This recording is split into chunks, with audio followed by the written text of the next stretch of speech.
Arab Saudi memiliki luas wilayah 2.149.690 km persegi dan sebagian besar wilayahnya berupa gurun pasir serta beriklim kering.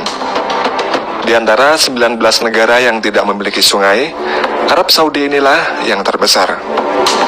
Dan meski tidak memiliki sungai permanen, namun Arab Saudi ini memiliki beberapa wadi, yaitu palung sungai yang hanya dialiri air saat musim hujan lebat saja.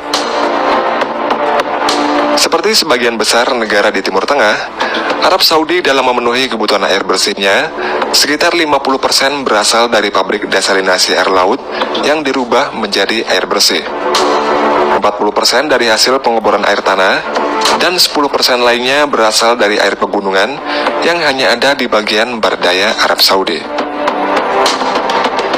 Kerajaan Arab Saudi telah mengenal desalinasi selama lebih dari 100 tahun.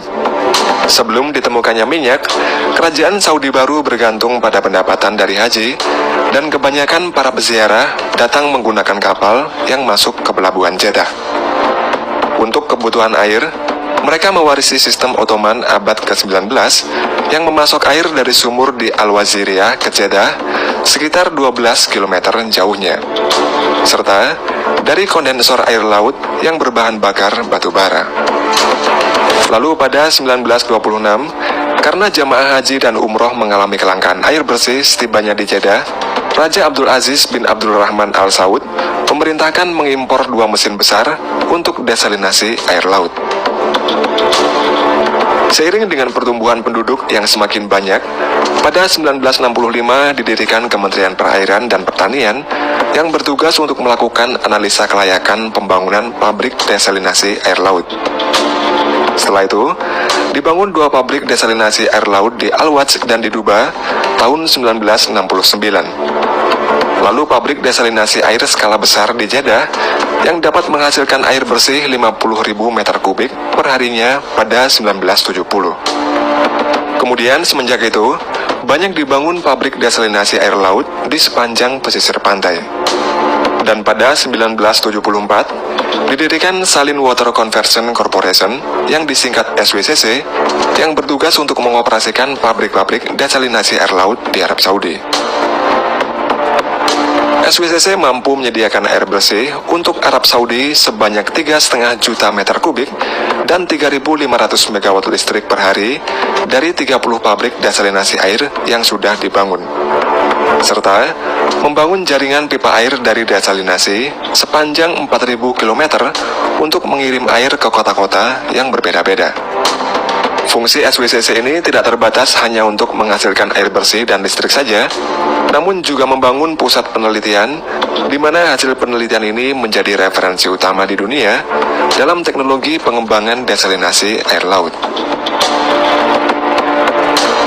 Selain teknologi desalinasi air laut, Arab Saudi juga menggunakan teknologi cloud seeding, yaitu suatu teknologi untuk memodifikasi cuaca dengan cara mengubah wujud atau jumlah air hujan yang jatuh dari awan.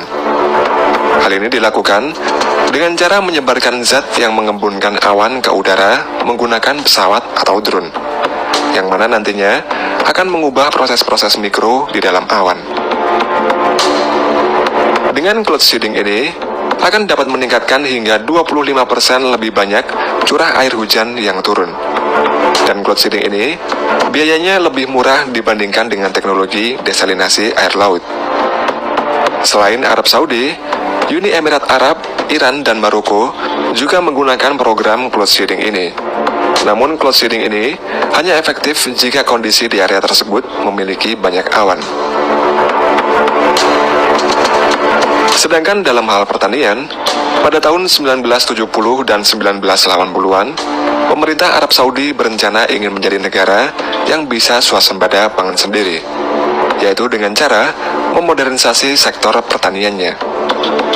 Arab Saudi ini memiliki banyak area pertanian yang berbentuk lingkaran-lingkaran besar, dan untuk mengairi area tersebut, Arab Saudi menggunakan teknologi center pivot irrigation. Center pivot irrigation merupakan salah satu irigasi mekanis menggunakan alat penyiram yang digerakkan roda dan berputar di sekitar titik pusat. Air yang digunakan diperoleh dari akuifer atau air bawah tanah yang dipompa menuju ke permukaan tanah. Namun karena air tersebut tidak dapat diperbaharui karena jarangnya hujan yang turun, sehingga membuat salah satu akuifer di Arab, debit airnya turun hingga 150 meter hanya dalam jangka waktu 25 tahun saja. Untuk mengatasi kekurangan air bersih pada sektor pertaniannya tersebut, pada tahun 2008, Arab Saudi mengubah haluan dengan membuat proyek. Proyek ini bertujuan untuk menghemat air yang ada di Arab Saudi dengan cara membeli dan mengatur area lahan di negara lain. Salah satu negara yang lahannya dibeli Arab Saudi melalui perusahaan makanan Arab Saudi adalah Argentina. Di area lahan yang dibeli Arab Saudi tersebut, ditanami jerami alfalfa yang kemudian diimpor oleh Arab Saudi dan digunakan sebagai pakan ternak sapi. Dengan cara seperti ini, Arab Saudi tidak perlu khawatir lagi tergantung pada air bawah tanah lagi. Selain di Argentina, Arab Saudi juga menyewa lahan di Sudan, Zambia, dan yang terbesar di Ethiopia. Di Ethiopia, Arab Saudi ini menyewa lahan seluas 140.000 hektar, dan kedepannya nanti area lahan yang disewa akan ditingkatkan lagi menjadi 500.000 hektar.